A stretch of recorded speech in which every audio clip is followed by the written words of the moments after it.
Good rising, Gary Talks. I have not made videos lately. I have been doing a lot of workshops. So if y'all are interested in joining me to come talk to me, so first I guess rundown of my events. So every Monday at 8:30, I have a Zoom call that you can request a link from me, and we get together to just check in, like uh what dreams did you have last night? How'd you sleep? What is things you're working on this week? In what ways do you need support? What's on your mind? What's on your body? That kind of stuff. And then just like kind of a discussion time to continue and that's happening every Monday. Then on Tuesday, Wednesday, and Friday at 8:30 in the morning, I have an IG live where I just like I'm reading Black Boy Fly right now, which is by Raheem, and sharing like my morning routine. So just having that as a space for us to come together, and also as a skill share. So like my friend who does tarot came on today, and so if you want to do that, you're welcome to join that way.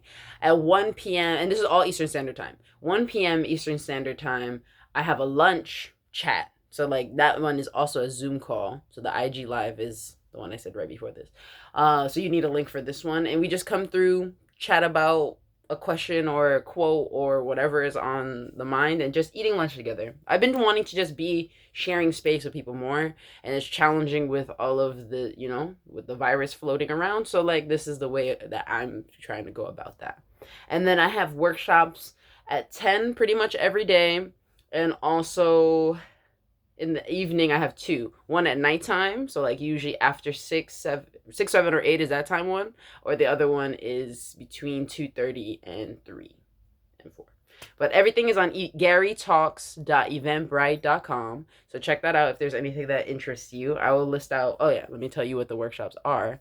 Right. So I have one about inner child healing, where we kind of access our inner child, bring them up, talk to them, and explore some things that are on their heart, and create affirmations out of that, and just like a really beautiful moment to connect with your child. I loved that session, and it's really chill. I think that one, the biggest thing motivating me for that was like shadow work, and all this inner work doesn't have to be hard. It can be a very gentle process as well. So I love that one.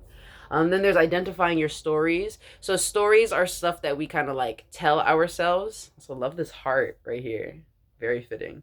Um, stories are facts, that are things that we have taken to be fact about ourselves, even if they don't really resonate because of how we were conditioned growing up. So like that one was really intense. Yesterday, I got to uncover a lot of thoughts around that. That's actually what I initially came to record this video about. But just like writing about different scenarios and realizing that there are really deep inner truths that we believe to be true that you may not even know. So like for me, I came to realize, because I've been having an interpersonal problem with a good friend of mine, that my ability to like I feel that my ability to be loved is tied to my value. So if somebody doesn't love me, I'm not valuable. I have literally here, if they like me less than that other person, that means that I'm not likable. If I'm not likable, no one likes me, and if no one likes me, I have no value, and then I deserve the things that happen to me. And if I have no value, I should not exist, right? So this earlier this week, I started realizing this like I haven't struggled with suicidal thoughts in a very long time, but they suddenly just came back, and I was kind of feeling really crummy about it. But I realized this is really a moment to heal that, right? To like sit with that instead of pushing it away. If I feel like dying so much, like there's clearly something that needs to be grieved and mourned, and held space. Something needs to be held. So I've been doing that, and it's really awesome to attend the workshops and do it with y'all. So that's the identifying your stories one. So that was last night, and I have one more session at 10 today, a.m. Eastern Standard Time. And then the next one is a Total Truth Letter, which I got from my coach, Sean Smith. He created this like exercise where we could really release a lot of emotional baggage and blockages about a particular person.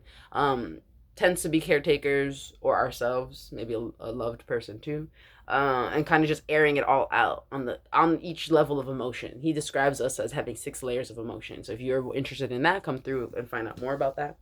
And then the last one, this is all kind of building up to the final session that I have on Saturday, which is rewriting your narrative. which is taking all the things that we've kind of seen this week about what we believe to be true about ourselves, how we came to believe that, why it is that we feel that way, and then creating a new story for ourselves. Like, what story do you want to be true? What do you want to believe about yourself, right? How can we actually transmute I have no value into I am valuable in a way that's not hokey? Like, you can't, it's not, if I'm not valuable, it does actually feel good to look at myself in the mirror and be like, I have value, right? And there also has to be different tools involved for me to transform that belief, and actions behind that as well. Actions will be later on in the month. So that's just kind of an overview of what I got going on in terms of my workshops for the month. Next, in the following weeks, I will probably be also incorporating my locus of control one, which was one of the first workshops I ever did, but basically about better understanding where it is that we're sitting when we're making decisions, like within our heads. Where is it that you actually have power if, the truth is you always have a choice? As you see written, I was trying to point to that, it's written backwards, but you always have a choice. Wait, this way. And how is it possible that we always have a choice? Because, and I saw this post that really resonated with me recently, it's not about regulating our emotions, it's about learning to regulate our reactions to our emotions. Because, like, an emotion like anger, that is an emotion that it comes with a certain energy, right? But if you breaking shit and you lashing out and you crying, that's your reaction to the anger. It's not just the anger. Your anger might manifest in that way because that's how you've been taught, right? And you haven't been taught to de-escalate your reactions. Or something that I was reading that was really crazy was like a lot of anxious attachment people can be unconsciously manipulative in trying to get their needs met. Because, and I will explain, at least how it resonated with me, is like, because my feelings can be so much, I'm used to having a certain response when I have a large amount of emotion, right? And it's not like I do it to get the emotion. However, I do know that if I'm really distraught about this feeling, the conversation also tends to pause in a particular way, or I get cared for in a particular way and get my needs met in a particular way. I know for me growing up, I didn't really feel like people took me seriously unless I cried. And my mom would beat me until I cried, right? She would beat me and then I wouldn't be crying and then I would cry and then it would stop. And I would see when she did and when she didn't beat me. And I noticed if I cried sooner, sometimes I would get beat less. So I say that to say that has taught me that if my emotions can stop other people from harming me or stop other people's actions. And that's something that I'm currently unlearning, because that can be manipulative. Because it's not like I'll put on the waterworks to get something, but I do cry a lot sometimes, and it can be a lot for other people. And what I've been doing a lot of sharing with people is like, when I'm crying, I need space held and I want to be held, and maybe the conversation can pause, but I don't want that to mean like this conversation is done or you got to do what I want because I'm in a tearful moment. It's been really, really powerful reparenting myself too around that and being like, are you being attached to your negative emotions right now? Because it sounds like you might be being attached to your negative emotions right now. Or it feels like you might be attached to your negative emotions right now. So yeah, it's been a little doozy there, but that's what I've been working on. Would love to invite y'all to these things, and then I'm gonna record a video right after this right now, speaking more intently about something that I came across within myself. So have a wonderful day. See y'all. GariTalks.eventbrite.com.